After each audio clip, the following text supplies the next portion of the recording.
Well, good afternoon and welcome to San Angelo Live on this historic and tense day across the world. The news that Russia has invaded the Ukraine is disturbing and is the talk of the town. With me today is Congressman August Pfluger from Washington, D.C. Congressman, you've had a busy day. Well, unfortunately for all of us here in Texas and throughout the United States and quite frankly throughout the world, we're waking up to a tragedy, something that I believe was completely avoidable.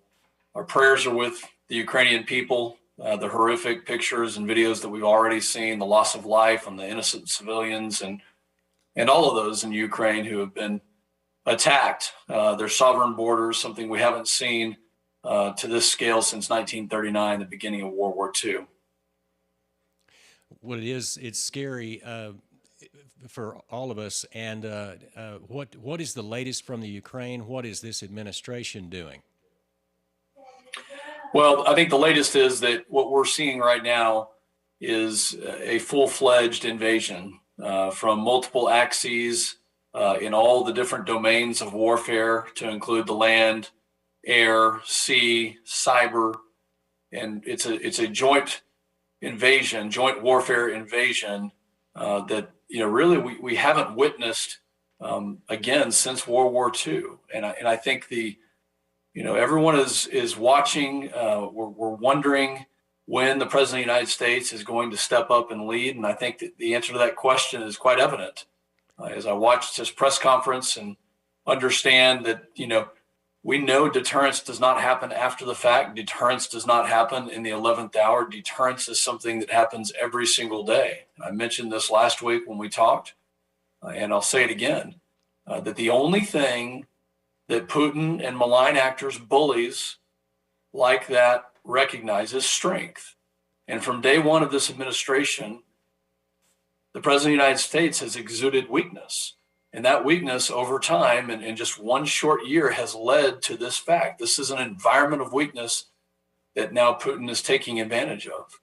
And, we need the president to immediately reverse course and to come out with strength that makes the cost of the invasion for Vladimir Putin so high that it cripples their economy, that nobody will ever forget what a bad decision that was, because the hard facts are that we have other malign actors, other adversaries like China, Iran, North Korea that are watching, and they're going to take notes from this, and they're going to take their cues on what their actions are. And that's why we need strength. That's the only thing that bullies recognize. And unfortunately, we haven't seen that. There are generations of Americans who don't remember, as I do, what we saw on our televisions with the Vietnam War, and don't understand the lessons that we learned after World War II and how we ended that war. What can NATO and the United States do? Will we have to resort to military action to stop Putin? Well, we certainly don't need or want a war with Russia, with the United States, and that's not the goal of this. It's not the goal of any other Western country, especially those of our NATO allies. But that's exactly why we come back to the point of deterrence. And so I think, to start with, what you're going to see out of NATO is a level of readiness and a posturing of troops and air power and all the different instruments of power that NATO can deliver. You're going to see that posture at the highest level of readiness. And that's where it needs to be. And that's not because we want war. It's because we want the opposite. We want peace. When we rewind the clock, however, and we look at the steps that should have been taken, and this goes back to Midland over Moscow. We needed the President of the United States to put Midland over Moscow last year when he took office. And unfortunately, he assaulted the energy industry. He assaulted the oil and gas industry. He came after it with every available tool that he had. And that included the tax code. It included his executive orders that canceled the Keystone Pipeline, greenlit Nord Stream. And when you talk to President Zelensky, and I spent time there in Ukraine, I sat across the table from him. I heard his thought process and perspective that without Nord Stream, without energy, Putin doesn't have the leverage to invade. And so that's where the President of the United States needs to be strong right this second and stand up with a coalition of willing partners allies and countries around the world who will not stand for this aggressive action from a malign actor that changes world order. Okay, so what, August, what does this mean for, in the short term, for the people of the 11th Congressional District, those in the Permian Basin, in the oil industry, and those who have who are at military bases, who have family in the military?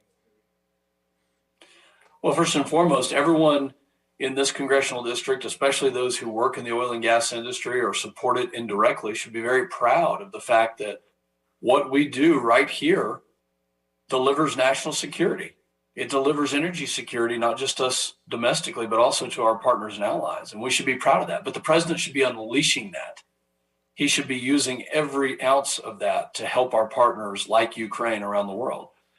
Secondly, when it comes to Goodfellow Air Force Base, we should all be very proud that the airmen, the soldiers, the sailors, the Marines that graduate from there right now are stationed all over the world, and they're keeping us aware of the real threats. They're keeping us aware of Putin's movements, of his intentions.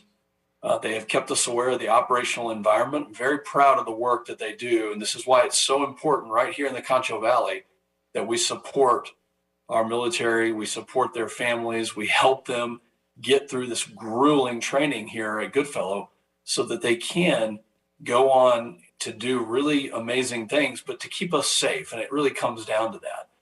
And then lastly, to answer your question about the impact to all of us, I think that the reason that we're so concerned is because Putin has demonstrated a willingness in the cyber domain to attack us even before he's breached the sovereign borders of Ukraine. And so that is definitely a threat that we are worried about.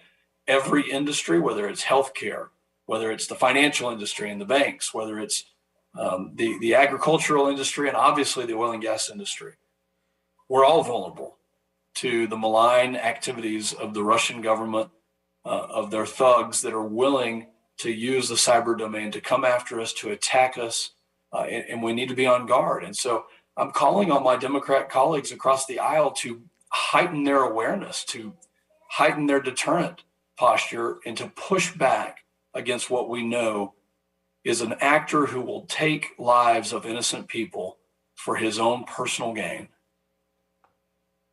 All right, August, I know you're a busy man, and this is a busy day. Is there anything else before we go that you would like to add that I've left out?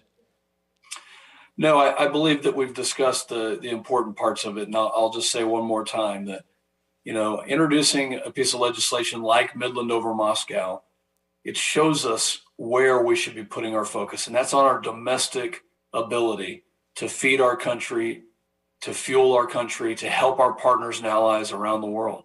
And Biden has done anything but that. He has exuded weakness at every turn, starting with our border security, the lack thereof. And those signals have emboldened Putin to a point where today, a historic day that is tragic, and it will result in the loss of lives of more Ukrainian innocent civilians, but a historic day because we haven't seen this since World War II. This is why it's so important that we always remain vigilant and strong against the activities of those who would do us harm. And those threats are real and they are out there. So I pray for all of the Ukrainian people. And I pray that this will quickly come to an end. And I pray for our leaders right here in the United States, that the president would make the decision to reverse course and to be strong in the face of such evil. All right. Thank you so much, August, for being with us, and stay in touch. We will be talking soon. Thank you so much. God bless. All right. On behalf of August Pfluger and San Angelo Live, this is a developing situation. It is a worldwide tragedy, and we will stay on top of it for you. For San Angelo Live, I'm Yantis Green.